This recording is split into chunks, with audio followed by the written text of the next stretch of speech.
സച്ചിദാനന്ദരൂപായ വിശ്വോത്പത്യാദിഹേതവേ താപത്രയ വിനാശായ ശ്രീകൃഷ്ണായ വയം നമാം. എല്ലാ സുഹൃത്തുക്കൾക്കും എൻ്റെ വിനീതമായ നമസ്കാരം. ശ്രീമദ് ഭാഗവതം ദശമസ്കന്ധഃ അഥ പഞ്ചദശോധ്യായഃ. അപ്പോൾ ഇതിൽ നാം പഠിക്കാൻ പോകുന്നത് കൃഷ്ണനും ബലരാമനും പൗഗണ്ഡ വയസ്സിലെത്തി. അതായത് കൗമാരം എന്ന് പറഞ്ഞാൽ 1 മുതൽ 5 വരെ വയസ്സുള്ള പ്രായമാണ്. 5 വയസ്സ് കഴിഞ്ഞ് 16 വയസ്സ് വരെയുള്ളതാണ് പൗഗണ്ഡ വയസ്സെന്ന് പറയുന്നത്. അപ്പോൾ ഇതുവരെ അവർ പശുക്കുട്ടികളെയാണ് മേയിച്ചുകൊണ്ടിരുന്നത്. ഇനി അവർക്ക് പശുക്കളെ മേയ്ക്കാൻ അവർ സമർത്ഥരാണെന്ന് നന്ദഗോപർ മനസ്സിലാക്കുകയും പിന്നീട് പശുക്കളെ മേയ്ക്കാൻ അവർക്ക് കൊടുക്കുകയും ചെയ്തു.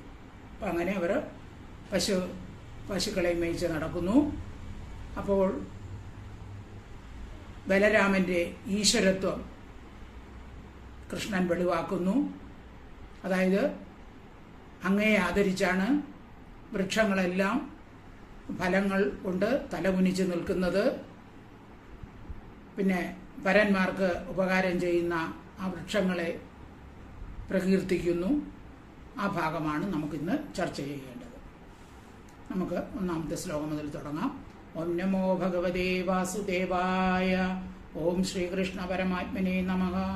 ശ്ലോകം 1. ശ്രീശുകവാച തതശ്ച പൗഗണ്ഡവയ ശ്രിതൗ വ്രജേ ബഭൂവതൗസ്തൗ പശുപാലസമ്മതൗ കാശ്ച ചാരയന്തൗ സഖിഭി സമം പദൈർ വൃന്ദാവനം പുണ്യമതീവ ചക്രദൂ.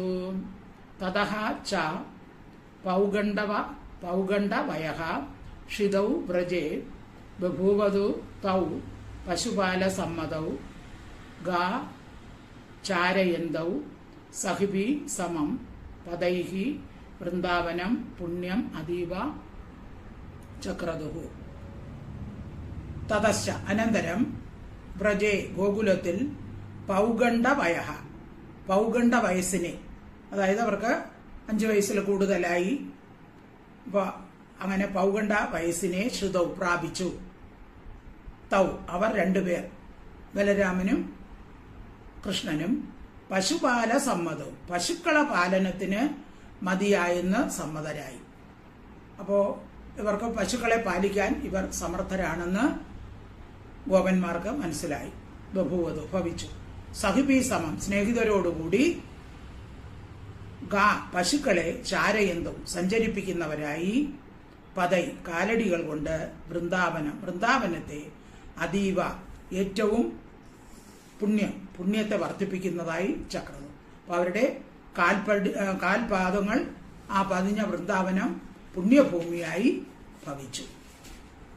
അങ്ങനെ പൗഗണ്ഡ വയസ്സിലെത്തിയ കൃഷ്ണ ബലരാമന്മാർ മറ്റ് ഗോപന്മാരോടൊന്നിച്ച് പശുക്കളെ മേയ്ക്കാൻ തുടങ്ങി. തതശ്ച പൗഗണ്ഡ വയാശ്രിതൗ വ്രജേ ബഭൂവതൗസ്തൗ പശുപാലസമ്മതൗ ഗാചാരയന്തൗ സഖിഭി സമം പദൈർ വൃന്ദാവനം പുണ്യ അതീവ ചക്രദുഃ. ശ്ലോകം 2. തന്മാധവോ വേണുമുദീര്യൻ വൃതോ ഗോപൈർഗൃണദ്ഭി സ്വയശോ ബലാന്വിത പശൂൻ പുരസ്കൃത്യ പശവ്യമാവിശ വികർത്തുകാമ കുസുമാകരം വനം. തന്മാധവഃ വേണും ഉദീര്യൻ വൃതഃ ഗോപൈഃ ഗൃണദ്ഭിഃ സ്വയശഃ ബലാന്വിതഃ പശൂൻ പുരസ്കൃത്യ പശവ്യം ആവിശ വികർത്തുകാമ കുസുമാകരം വനം. സ്വയശഃ സ്വന്തം കീർത്തിയെ ഗൃണദ്ഭി കീർത്തനം ചെയ്യുന്ന ഗോപന്മാരാൽ വൃത ചുറ്റപ്പെട്ടതും. അപ്പോൾ ഭഗവാൻ കൃഷ്ണനെ അതുപോലെ ബലരാമനെയൊക്കെ ഗോപകുട്ടികൾ എന്ത് ചെയ്യും? അവർ ചെയ്ത പ്രവർത്തനങ്ങളെ പ്രകീർത്തിച്ച് പാടും. ബലാന്വിത ബലസഹിതനും വേണുവിനെ ഉദീര്യൻ വായിക്കുന്നവനുമായ ഭഗവാൻ ഉച്ചത്തിൽ ഓടക്കുഴലൂതുമ്പോൾ മറ്റ് ഗോപബാലന്മാരെന്ത് ചെയ്യും? അവര് ഭഗവാൻ ചെയ്ത കാര്യങ്ങളെ പ്രകീർത്തിച്ച് പാടും. പശുക്കളെ സുഖപ്രദവും കുസുമാകാരം പുഷ്പങ്ങൾ അധികമുള്ളതുമായ തദ്വനം, ആ വനത്തെ വിഹർത്തും, വനം എന്ന് പറഞ്ഞാൽ വൃന്ദാവനം, വൃന്ദാവനത്തെ വിഹർത്തു കാമ, കളിക്കാൻ ആഗ്രഹിക്കുന്നവരായി ആവശ്യം പ്രവേശിച്ചു. അപ്പോൾ അവര് കൃഷ്ണനും രാമനും ഒക്കെ ഓടക്കുഴൽ ഊതിക്കൊണ്ട് മറ്റു കുട്ടികളെല്ലാം ഇവരുടെ പ്രവൃത്തികളെ പ്രകീർത്തിച്ചുകൊണ്ട് പശുക്കൾക്ക് നല്ല പുല്ലും വെള്ളവും കിട്ടുന്ന സ്ഥലത്തേക്ക് അവയെ മേയം വിട്ട് കളിച്ച് അവര് വൃന്ദാവനത്തിൽ പ്രവേശിച്ചു. തന്മാധവോ വേണമുദീരേൻ വൃതോ ഗോപൈർഗൃണദ്ഭി സ്വയശോബലാനിതഃ പശൂൻ പുരസ്കൃത്യ പശ്യവ്യമാവിശത് വിഹർത്തുകാമ കുസുമാകരം വനം. ശ്ലോകം 3. തന്മഞ്ജു ഘോഷാളി മൃഗദ്വിജാകുലം മഹത്മന പ്രഖ്യപയസരസ്വത വാദേന ജുഷ്ടം ശതപത്രഗന്ധിന നിരീശ്യരന്തും ഭഗവാൻ മനോദതേ. തൻ മഞ്ജു ഘോഷ അളി മൃഗ ദ്വിജാകുലം മഹത്മന മനഃ പ്രഖ്യപയഃ സരസ്വത വാദേന ജുഷ്ടം ശതപത്രഗന്ധിന നിരീക്ഷ്യ ഗന്ധും ഭഗവാൻ മനഃ ദധേ. അതായത് ആ വൃന്ദാവനത്തിൽ കർണാനന്ദകരമായ മധുര ശബ്ദങ്ങൾ പുറപ്പെടുവിക്കുന്ന വണ്ടുകൾ, കുയിലുകൾ, പക്ഷികൾ, മാൻ മുതലായ മൃഗങ്ങൾ നിറഞ്ഞതായിരുന്നു. അതാണ് ഇവിടെ പറയുന്നത്. തൻ മഞ്ജു ഘോഷ അളി മൃഗ ദ്വിജ കുലം. മഞ്ജു മനോഹരമായ ഘോഷനാദങ്ങൾ പുറപ്പെടുവിക്കുന്ന അളി വണ്ടുകളും, മൃഗ എന്ന് പറഞ്ഞാൽ മാൻ തുടങ്ങിയ മൃഗങ്ങളും, ദ്വിജ പക്ഷികളും, ദ്വിജാകുലം പക്ഷികൾ നിറഞ്ഞതായും, മഹത് മന പ്രഖ്യപയ സരസ്വത മഹാന്മാരുടെ മനസ്സുപോലെ സ്വച്ഛമായിരിക്കുന്ന ജലമുള്ളതായ നദികൾ നിറഞ്ഞത്. അപ്പം അത് നദികൾ കൂടി വരുന്ന ജലം നല്ല സ്വച്ഛമായ ജലം, ശുദ്ധമായ ജലമാകുമ്പോൾ അത് പറയുന്നത് എന്താണ്? മഹാന്മാരുടെ മനസ്സുപോലെ, മഹാന്മാരുടെ മഹത്തുക്കളുടെ മനസ്സുകൾ ശുദ്ധമാണ്, അതുപോലെ ശുദ്ധമായ ജലസ്ഥാനങ്ങളുള്ള സ്ഥലം. ശതപത്രഗന്ധിന താമരപ്പൂക്കളുടെ മണമുള്ള വാതേന കാറ്റിനാൽ ജുഷ്ടം ആശ്രയിക്കപ്പെടുന്നതായിരിക്കുന്ന ആ വനത്തെ. അപ്പൊ ആ വനം നല്ല പ്രകൃതി രമണീയമായ നല്ല താമരപ്പൂവിന്റെ ഗന്ധം ഉള്ള സ്വച്ഛമായിരിക്കുന്ന ആ വെള്ളത്തിൽ സരസിൽ തട്ടി വരുന്നതിനാൽ അതിലുള്ള താമരപ്പൂക്കളുടെ സൗരഭ്യത്തോടും മന്ദവായു വീശിക്കൊണ്ടിരിക്കുകയാണ്. അപ്പൊ അങ്ങനെ ആ വനത്തെ നിരീക്ഷ നോക്കിക്കണ്ട് രമിക്കാനായിക്കൊണ്ട് ഭഗവാൻ കൃഷ്ണൻ മനസ്സിനെ ധരിച്ചു. അപ്പൊ ആ പ്രകൃതി രമണീയത കണ്ട് അവിടെ തന്നെ അവർ കളിക്കാൻ തീരുമാനിച്ചു. ആ വൃന്ദാവനം എന്ന് പറയുന്ന എല്ലാ ഇന്ദ്രിയങ്ങളെയും സന്തോഷിപ്പിക്കുന്നതായിരുന്നു. മധുര ശബ്ദം കാതുകൾക്ക് ആനന്ദകരമായിരിക്കുന്നു. ശീതവായു അത് ത്വഗിന്ദ്രിയത്തെ ഉത്തേജിപ്പിക്കുന്നു. സുഗന്ധം നാസിയെ ഉത്തേജിപ്പിക്കുന്നു. സ്വച്ഛജലം വിശേഷ ഫലപക്വം അത് രസേന്ദ്രിയത്തെ, അതുപോലെ വികസിത പുഷ്പങ്ങൾ, ഉന്നത വൃക്ഷങ്ങൾ, ഇതൊക്കെ നേത്രേന്ദ്രിയത്തെ ആനന്ദിപ്പിക്കാൻ തക്ക മനോഹരമാണ്. തന്മഞ്ജു ഘോഷാളി മൃഗദ്വിജാകുലം മഹത്മന പ്രഖ്യപയ സരസ്വത വാദേന ജുഷ്ടം ശതപത്രഗന്ധിന നിരീശ്വരന്തും ഭഗവാൻ മനോദതേ. ശ്ലോകം 4. സതത്ര തത്രാരുണ പല്ലവശ്രിയ ഫലപ്രസൂനോരു ഫരേണ പാദയോ സ്പൃശിഖാൻ വീക്ഷ്യ വനസ്പതീൻ മുദാ സ്മയന്നിബാഹ അഗ്രജമാദിപൂരുഷഃ സഹ തത്ര അരുണ പല്ലവശ്രിയ. ഫലപ്രസൂന ഉരുഭരേണ പാദയോഹോ സ്പൃശത് ശിഖാൻ വീക്ഷ്യ വനസ്പതി മുദാ സ്മയൻ ഇവ ആഹ അഗ്രജം ആദിപുരുഷ. സഹ ആദിപുരുഷ, ആ ആദിപുരുഷനായ കൃഷ്ണൻ തത്ര അവിടെ അരുണപല്ലവശ്രിയ, ഇളം ചുവപ്പ് നിറമുള്ള അരുണ നിറമുള്ള തളിരിന്റെ കാന്തിയോട് കൂടിയതും ഫലപ്രസൂനോരു ഭരേണ, കായ്കളുടെയും പുഷ്പങ്ങളുടെയും മഹത്തായ ഭാരം കൊണ്ട് പാതയോ കാലുകളിൽ സ്പൃശത് ശിഖാൻ സ്പർശിക്കുന്ന അഗ്രഭാഗത്തോടു കൂടിയുമിരിക്കുന്ന വനസ്പതി വൃക്ഷങ്ങളെ മുത സന്തോഷത്തോടുകൂടി വീക്ഷ കണ്ടിട്ട് സ്മയനിവ ആശ്ചര്യമുള്ളവനെ പോലെ അഗ്രജ ജ്യേഷ്ഠനോടുകൂടി ഇങ്ങനെ പറഞ്ഞു. അപ്പൊ കൃഷ്ണൻ വനത്തിൽ സഞ്ചരിക്കുമ്പോൾ അവിടെ നല്ല ഇളം തളിരുകൾ നിറഞ്ഞതും അതുപോലെ ഫലപുഷ്പങ്ങൾ നിറഞ്ഞതുമായ അതിൻ്റെ ഫലങ്ങളുടെ ഭാരനിമിത്തം താണിരിക്കുന്ന കൊമ്പുകൾ കൊണ്ട് തങ്ങളുടെ പാദത്തിൽ തൊടുന്ന ആ വൃക്ഷങ്ങളെ അതിസന്തോഷത്തോടുകൂടി കണ്ടപ്പോൾ മന്ദഹാസം ചെയ്തുകൊണ്ട് ജ്യേഷ്ഠനായ ബലരാമനോട് ഭഗവാൻ പറയുന്നതാണ് ഇനിയുള്ള ശ്ലോകങ്ങൾ. സതത്ര തത്രാരുണ പല്ലവശ്രിയ ഫലപ്രസൂനോരു പരേണ പാദയോ സ്പൃശൻ ശിഖാൻ വീക്ഷ്യ വനസ്പതിന്മുദ സ്മയന്നിവാഹാഗ്രജമാദിപുരുഷ. ശ്രീ ഭഗവാനുവാച. ശ്ലോകം 5. അഹോമി ദേവപരാമരാർച്ചിതം പാദാംബുജം തേ സുമനഫലാർഹണം നമന്ത്യുപദായ ശിഖാഭിരാത്മന സ്തമോപഹത്यै തരുജന്മയത്കൃതം. അഹോ അമി ദേവപര അമരാർച്ചിതം പാദാംബുജം തേ സുമന ഫലാർഹണം നമന്തി ഉപാദായ ശിഖാഭിഃ ആത്മനഃ തമഃ അപഹത്यै തരുജന്മ യത്കൃതം. അഹോ, ആശ്ചര്യം തന്നെ. ഭഗവാൻ ബലരാമനോട് പറയുകയാണ്, ദേവവര, ഹേ ദേവശ്രേഷ്ഠ.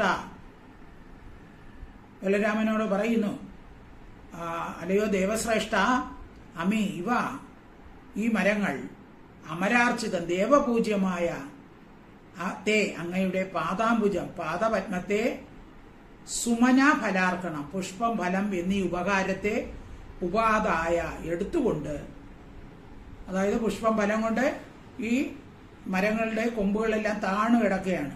അപ്പൊ അങ്ങയുടെ കാലുകളിൽ ഇത് ആദരിച്ചു കൊണ്ടുവയ്ക്കുകയാണ്. ആത്മന തന്റെ തമോപഹത്തി അജ്ഞാനത്തിന്റെ നാശനത്തിനായിക്കൊണ്ട് ശിഖാഭി അഗ്രങ്ങൾ കൊണ്ട് നമസ്കരിക്കുന്നു.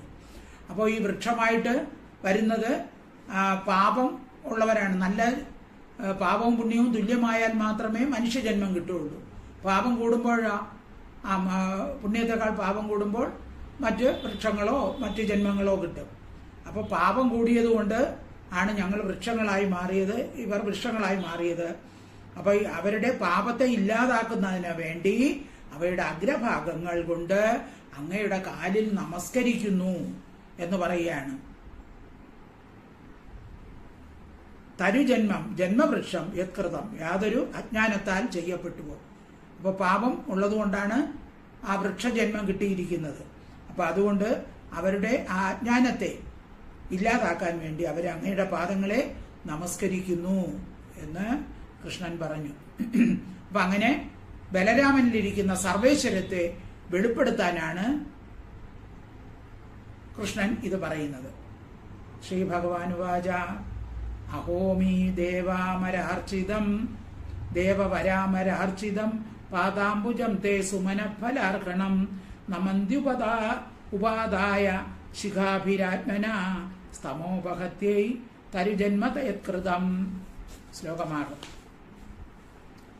ഏതേളിനസ്തവ യശോഖില ലോകതീർത്ഥം ഗായന്ത്യാത് പുരുഷാനുപദം ഭജന്തേ പ്രായോമി മുനിഗണ ഭവദീയ മുഖ്യ ഊഢം വനേപി ന ജഗത്യ അനഘാത്മദൈവം.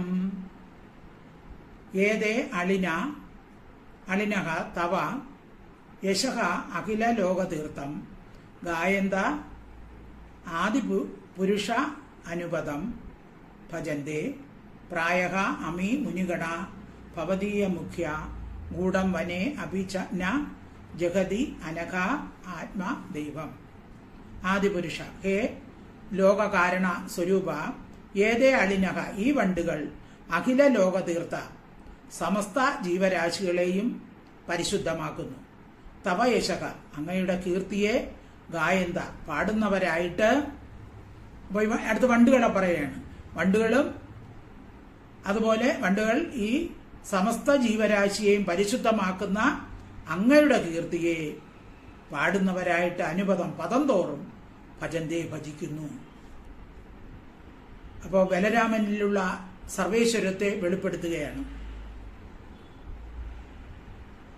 പ്രായേണ അമി ഇവ ഭവദീയ മുഖ അങ്ങയുടെ സംബന്ധികളിൽ ശ്രേഷ്ഠന്മാരായ മുനിഗണാഹ മുനിസംഘങ്ങൾ ആകുന്നു. അപ്പൊ ഇവര് മുനിശ്രേഷ്ഠന്മാരാകുന്നു ഈ വണ്ടുകൾ. അനഘാഹേ പരിശുദ്ധ സ്വരൂപ, ഗൂഢരൂപനായിരിക്കുന്ന ആത്മദൈവതത്തെ വനേബി കാട്ടിലും ന ജഗതി ഉപേക്ഷിക്കുന്നില്ല.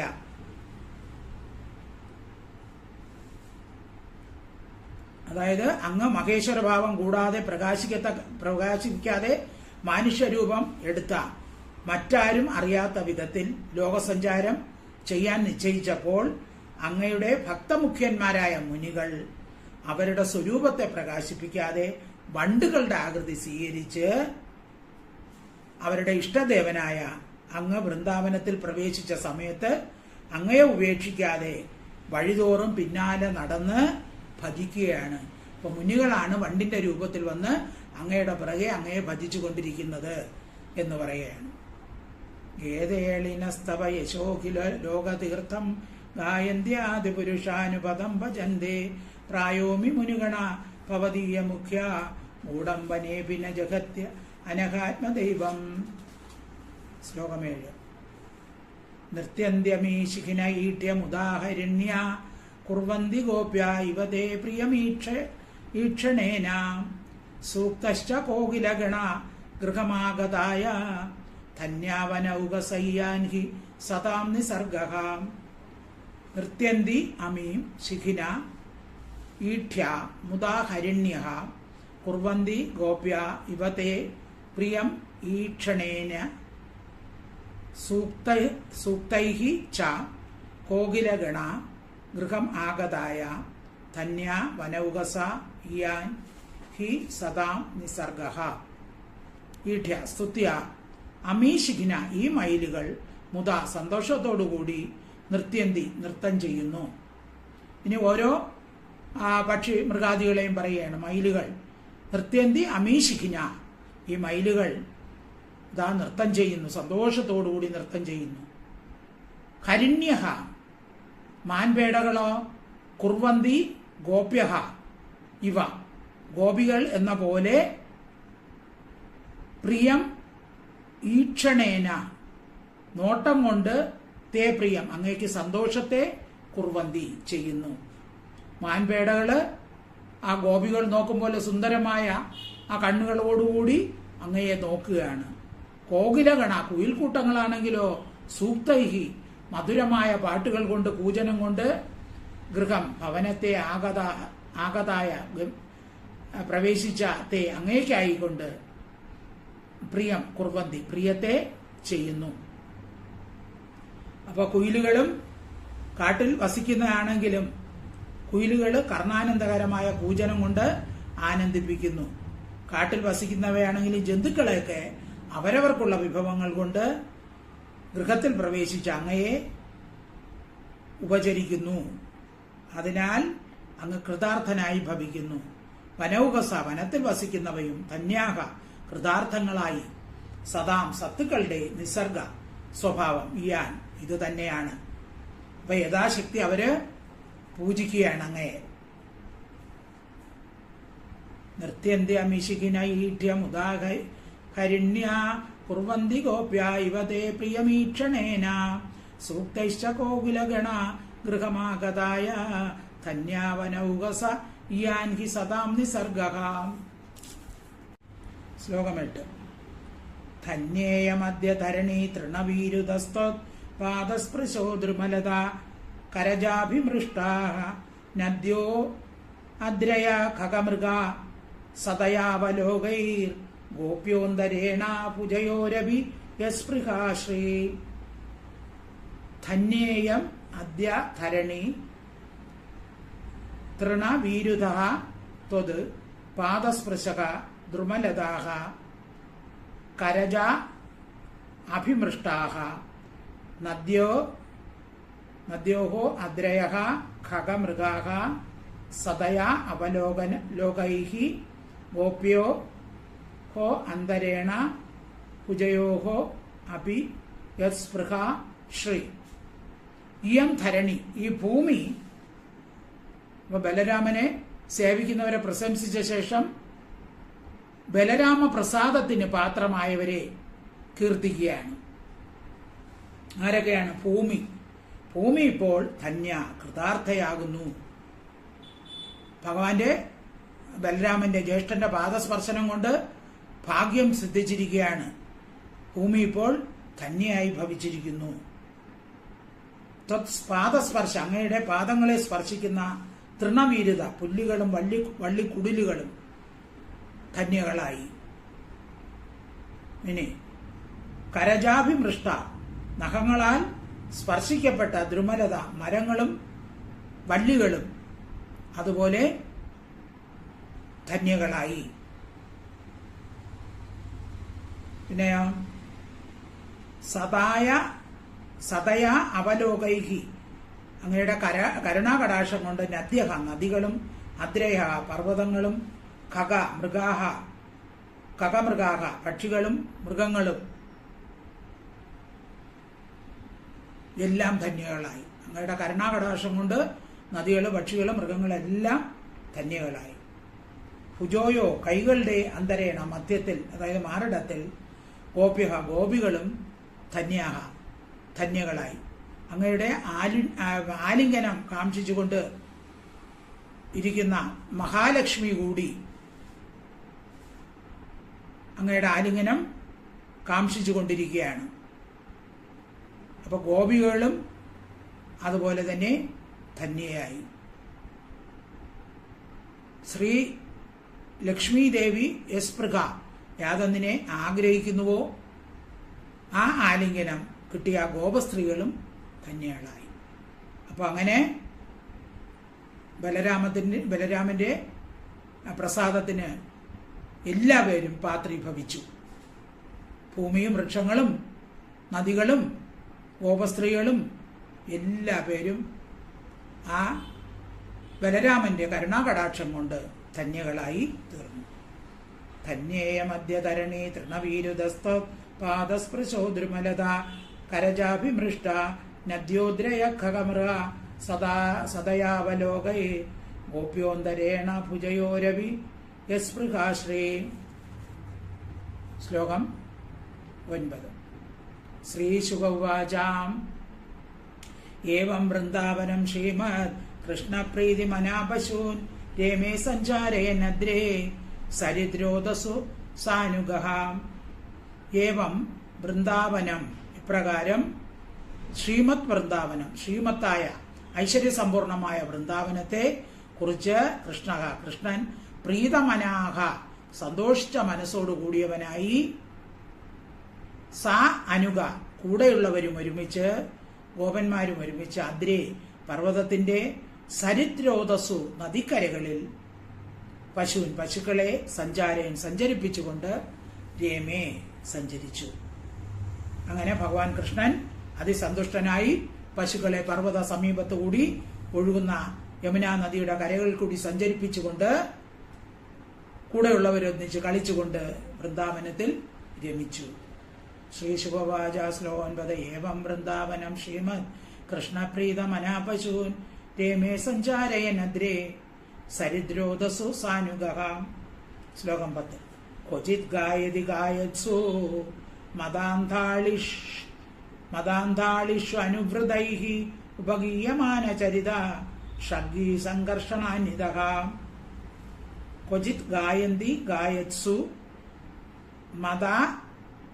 മദാന്ധ അളിഷു അനുവ്രതൈഹി ഒരുമിച്ച് ഉള്ളവരാൽ ഉപഗീയമാന ചരിതഃ കീർത്തിക്കപ്പെട്ട ചരിതത്തോടു കൂടിയവരും. അതായത് കൂടെയുള്ളവര് ഭഗവാൻ ചെയ്ത ഓരോ ലീലകളെയും പ്രകീർത്തിച്ചുകൊണ്ട് പാടിക്കൊണ്ടുപോയി അവരോടുകൂടി സംഘർഷണാനിതം ബലരാമനോട് കൂടിച്ചേർന്നവനായി ഷഗ്ഗി മാല ധരിച്ചവനായിരിക്കുന്ന കൃഷ്ണൻ വനമാലയൊക്കെ ധരിച്ച് മതാന്താളിഷു മതം കൊണ്ട് അന്ധനായ വണ്ടുകൾ, അതായത് ആ വണ്ടുകൾ പൂക്കളിലെ തേൻ കുടിച്ച് മതം കൊണ്ട് അന്ധരായിരിക്കുകയാണ്. അങ്ങനെയുള്ളവ എന്ത് ചെയ്യുന്നു? ഗായത്സു പാടിക്കൊണ്ടിരിക്കുകയാണ്. ക്വചിത് ഒരിടത്ത് ഗായതി പാടുന്നു. അപ്പൊ ഗോപന്മാർ കൃഷ്ണന്റെ ഓരോരോ വൈഭവങ്ങളെ കുറിച്ച് കീർത്തിക്കുന്നു. പിന്നെ കാട്ടുപൂക്കൾ കൊണ്ടുണ്ടാക്കിയ വനമാല കഴുതി ധരിച്ചിട്ടുണ്ട്. ജ്യേഷ്ഠനായ ബലരാമനോടുകൂടി സഞ്ചരിക്കുന്നു. ഈ വിധമിരിക്കുന്ന കൃഷ്ണൻ പുഷ്പങ്ങളിലുള്ള മധുപാനം ചെയ്യുക നിമിത്തം ലഹരി പിടിച്ച് മതിച്ച വണ്ടുകളെല്ലാം കൂടെ ഒരുമിച്ച് മുരണ്ടുകൊണ്ട് നടക്കുന്ന സ്ഥലത്തെത്തിയാൽ അപ്പോൾ അവിടെ അവയോടൊപ്പം ഭഗവാനും പാടുന്നു. വണ്ടുകൾ പാടുന്നതിനോടൊപ്പം ഭഗവാനും പാടുന്നു. അതാണ് വണ്ടുകൾ ഗായത്സു പാടിക്കൊണ്ടിരിക്കുമ്പോൾ ക്വചിത് ഒരിടത്ത് ഗായതി പാടുന്നു. വണ്ടുകൾ ഇങ്ങനെ മുരണ്ട് പാടിക്കൊണ്ടിരിക്കുമ്പോൾ ഭഗവാനും അതിനോടൊപ്പം പാടുന്നു.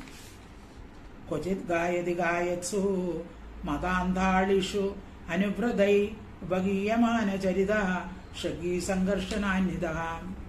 ശ്ലോകം 11. ക്വചിച്ച കളഹംസാനാം അനുകൂജതി കൂജിതം അഭിനൃത്യതി നൃത്യന്തം ബർഹിണം ഹാസയൻ ക്വചിത്.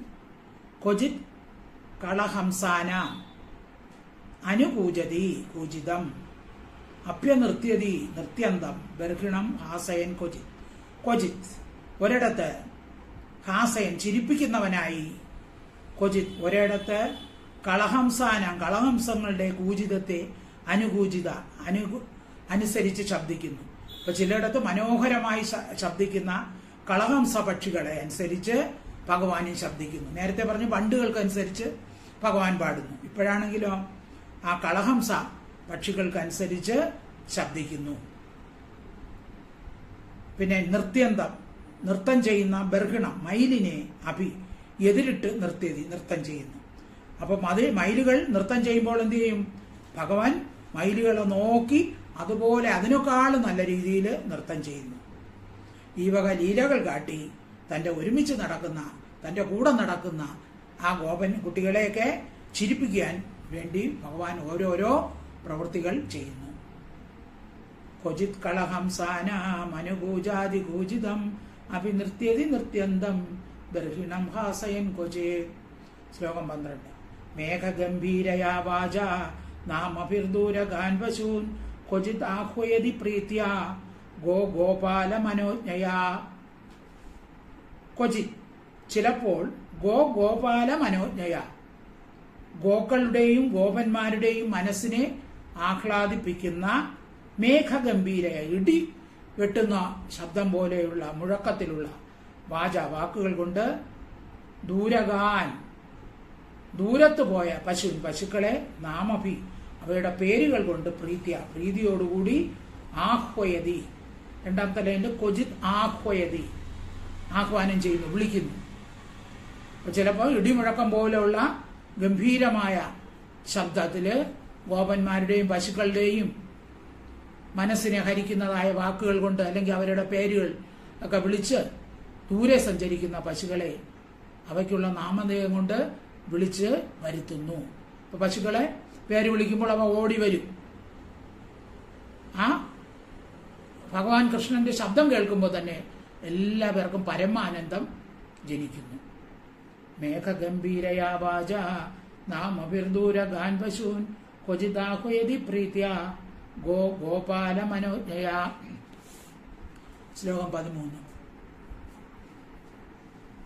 ചകോര ക്രൗഞ്ച ചക്രാഹ്വാ ഭാരദ്വാജാംശ ബർഹിണഃ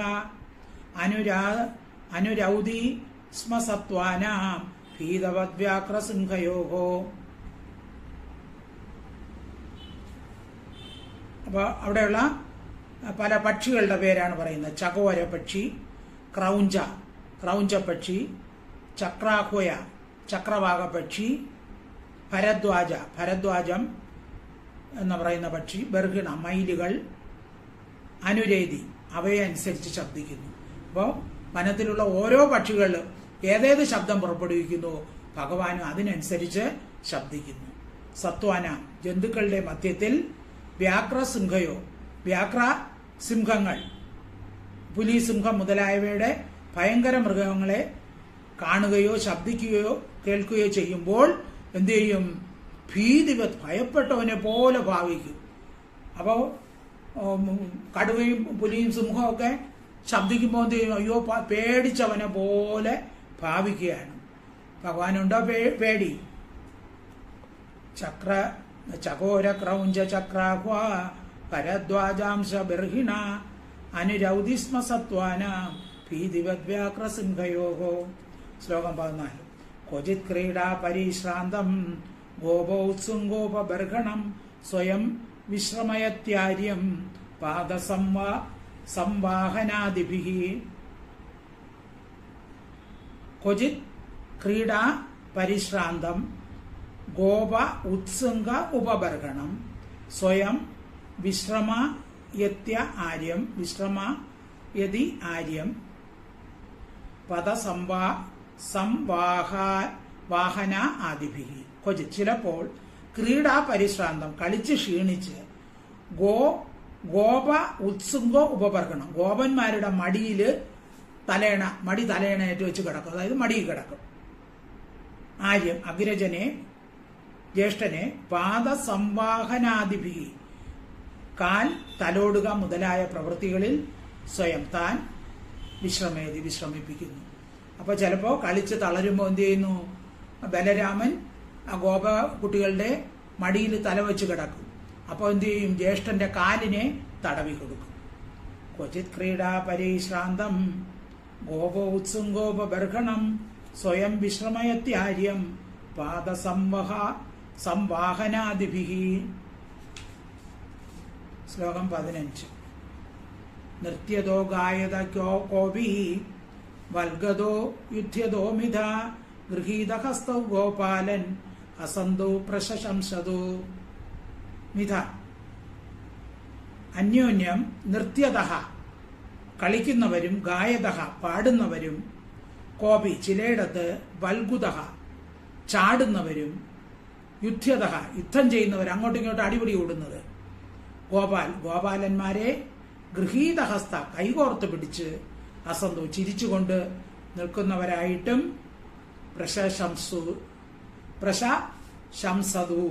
പ്രശംസിച്ചു.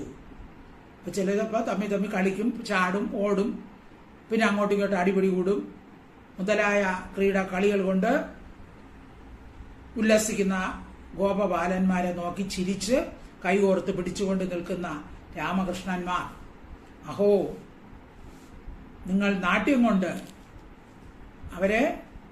നാട്യം കൊണ്ട് വിദ്യാധര സദൃശന്മാര്, പാട്ടുകൊണ്ട് ഗന്ധർവതുല്യന്മാര്, യുദ്ധം കൊണ്ട് 3 ലോകത്തെയും ജയിക്കുന്നവരായി എന്നിങ്ങനെ പ്രശംസിച്ചുകൊണ്ട് അവരെ സന്തോഷിപ്പിച്ചു.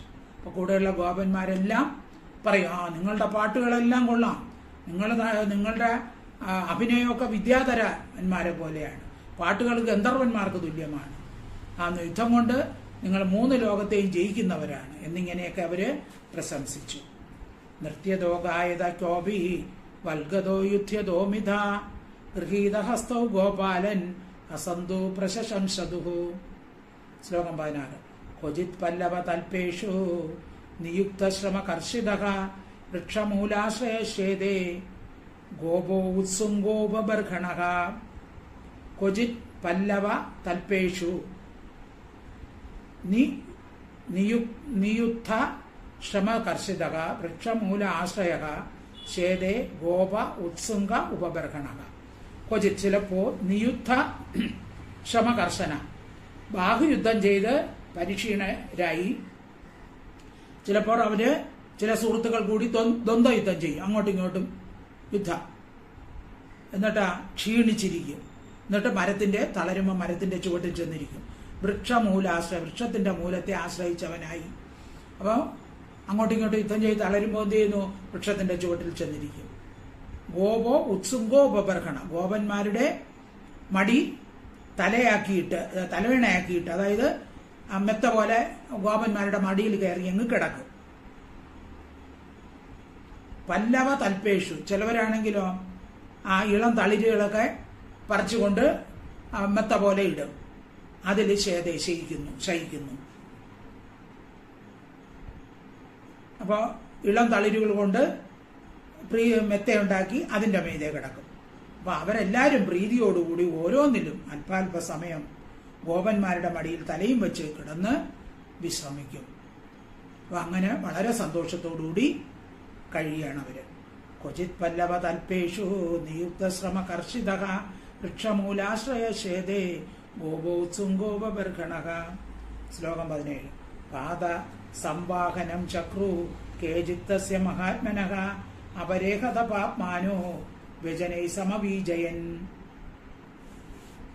പാദ സംവാഹനം ചക്രു ക്വചിത്തസ്യ മഹാത്മനഃ, ആ മഹാത്മാവിന്റെ പാദ സംവാഹനം, കാൽ തലോടുക എന്നതിനെ, പരമാത്മാവായ ശ്രീകൃഷ്ണമൂർത്തിയുടെ പാദം ചിലർ എന്ത് ചെയ്യും?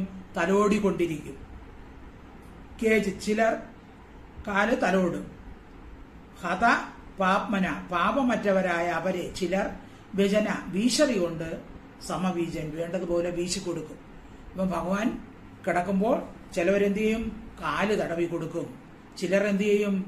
പല്ലവം കൊണ്ടുണ്ടാക്കിയ, തളിര് കൊണ്ടുണ്ടാക്കിയ വീശറി കൊണ്ട് വീശിക്കൊടുക്കും. അങ്ങനെ മഹത് സേവ ചെയ്തു. അപ്പോൾ പരിശുദ്ധമായ അന്ധകരണമുള്ളവർക്കല്ലാതെ ഈ വിധം ഭഗവാനെ സാക്ഷാത്തായി ഉപചരിക്കാൻ കഴിയുകയില്ല. അപ്പോൾ ഇവര് ശരിക്കും ഭാഗ്യം ചെയ്തവരാണ്. ഭഗവാന്റെ കാല് തടവാനും ഭഗവാനെ വീശിക്കൊടുക്കാനും ഭഗവാനോടൊപ്പം കളിക്കാനും എല്ലാം ഇവർക്ക് ഭാഗ്യം സിദ്ധിച്ചു. അപ്പൊ അവരുടെ പുണ്യം എന്ന് പറയുന്നത് അതിശയം തന്നെയാണ്. അപ്പൊ അന്ധകരണ ശുദ്ധിയുള്ളവർക്ക് ഇപ്രകാരം ഭഗവാനെ സ്പർശിക്കാൻ സാധിക്കുകയുള്ളൂ. അപ്പൊ പ്രത്യക്ഷമായി ഇവർ ഭഗവാനെ കാണുന്നു.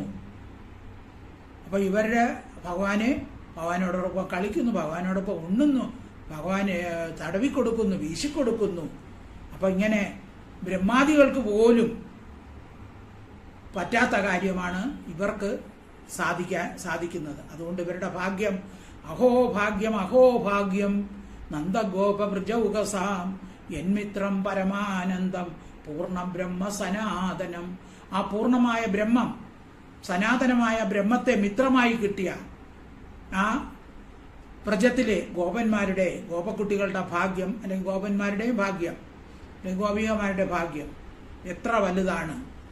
അവർക്ക് മിത്രമായിട്ട് തന്നെ ഭഗവാനെ ലഭിച്ചിരിക്കുകയാണ്. പാദസംവാഹനം ചക്രു കേചിത്തസ്യ മഹാത്മനഃ അപരേഹത പാപ്മാനോ വ്യജനൈ സമവീജയൻ. നമുക്കിവിടെ നിർത്താം. ബാക്കി അടുത്ത ക്ലാസ്സിൽ. സർവത്ര ഗോവിന്ദ നാമ സങ്കീർത്തനം. ഗോവിന്ദ ഹരി ഗോവിന്ദ. ഹരി ഓം തത്സത്. ഹരി ഓം തത്സത്. ഹരി ഓം തത്സത്.